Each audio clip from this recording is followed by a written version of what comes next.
الحمد لمن هو اول قدیم بلا ابتداء وآخر کریم بلا انتہاء والصلاة والسلام على من هو خاتم الرسل والانبیاء وعلى آلہ وصحبہ ومن تبعهم الى یوم الدین بالاحسان اما بعد فاعوذ باللہ من الشیطان الرجیم بسم اللہ الرحمن الرحیم ثانی اثنین اذ ہما فی الغار اذ یقول لصاحبه لا تحزن ان اللہ معنا وقال تعالی منبع نور الہدا صدیق ہے، پیکر صدق و صفا صدیق ہے، رازدار کبریا ہے مصطفیٰ، رازدار مصطفیٰ صدیق ہے۔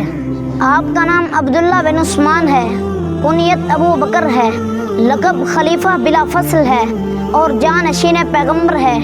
حق و سچ کی تائید کرنے پر دربار نبوت سے آپ کو صدیق کا لقب ملا اور آپ کو یہ شرف بھی حاصل ہے کہ آپ کی 4 پشتیں صحابی بنی۔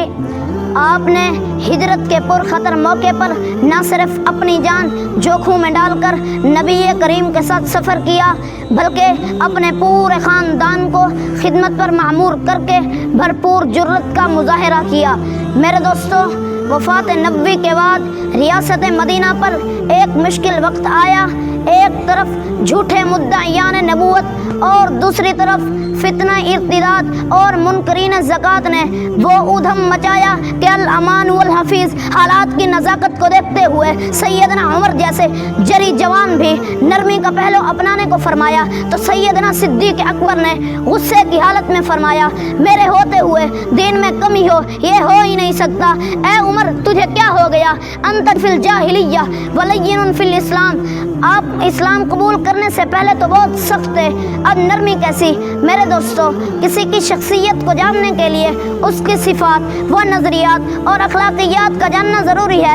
اگر ہم سیدنا صدیق اکبر کی صفات و نظریات اور اخلاقیات کا جائزہ لیں تو تاریخ ہمیں بتاتی ہے کہ آپ نے کبھی بت پرستی نہیں کی بلکہ آپ رائج الوقت برائیوں یعنی شراب نوچی، جوا اور بدکاری کے مرتکب نہ ہوئے۔ آپ حسن خلق، راست گوئی، متانت اور سنجیدگی کی وجہ سے بچپن سے ہی آپ صلی اللہ علیہ وسلم کے دوست بن گئے۔ میرے دوستو، اگر ہم آپ کے انقلابی اقدامات کا جائزہ لیں تو سرور کائنات کے وصال کے وقت امت کو متحد رکھنے میں مثالی کردار ادا کیا، میراث نبوی کی تقسیم میں رہنمائی فرمائی اور لشکر اسامہ کی روانگی کا جرأت مندانہ فیصلہ کیا۔ 1 سال سے کم عرصے میں جھوٹے مدعیان نبوت اور منکرین زکوٰۃ کی سرکوبی فرمائی، فتوحات اسلامیہ کا آغاز کیا۔ غرض انہوں نے اللہ اور اللہ کے رسول کے لیے اپنا تن من دھن سب کچھ قربان کر دیا۔ میری اس جامعہ کے مہکتے پھولو، ذرا تم بتاؤ کون صدیق؟ یار غار مزار صدیق؟ کون صدیق؟ مددگار رسول صدیق؟ کون صدیق؟ خلیفہ بلا فصل صدیق؟ کون صدیق؟ سسرے پیغمبر صدیق؟ کون صدیق؟ امام صحابہ صدیق؟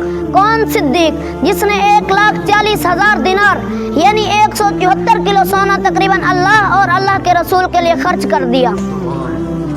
اسی لیے میں کہتا ہوں، عدو کے ہر سوال میں صدیق کو سامنے کرو، منافقوں کی ہر چال میں صدیق کو سامنے کرو۔ ابو جہل جو مانتا نہیں معراج کا سفر، ابو جہل جو مانتا نہیں معراج کا سفر، تو ایسی صورتحال میں صدیق کو سامنے کرو۔ نبی کی سمت گر کوئی سانپ آ رہا ہو تو، نبی کی سمت گر کوئی سانپ آ رہا ہو تو مسلمانوں ڈھال میں صدیق کو سامنے کرو۔ حشر کا دن شدید تر تو راز ہم کو کیا ہے ڈر، حشر کا دن شدید تر تو راز ہم کو کیا ہے ڈر، خدا ہے اگر جلال میں تو صدیق کو سامنے کرو۔